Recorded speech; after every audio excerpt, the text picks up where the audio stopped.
مناديب التوصيل هم أكثر من مجرد سائقين، فهم يمتلكون روح المغامرة، يسلكون الطرقات، يجتازون التحديات، من زحام، من طقس سيء، لا يتوقفون حتى يضمنون توصيل طلبات في الوقت المحدد.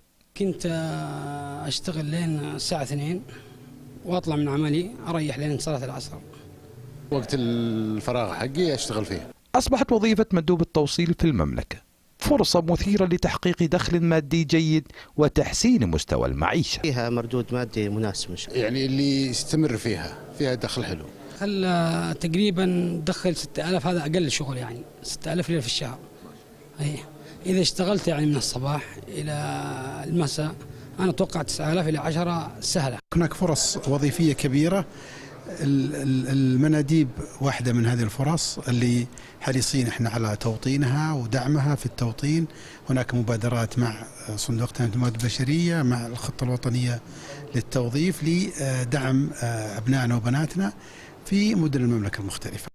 سعودة قطاع التوصيل يضمن نموها ويوفر فرصة عمل مهدرة، ومع زيادة عدد التطبيقات تسعى هيئة النقل لتقديم محفزات مالية للسائقين السعوديين لدعم هذا القطاع. للإخبارية عبد الغني حادي، الرياض.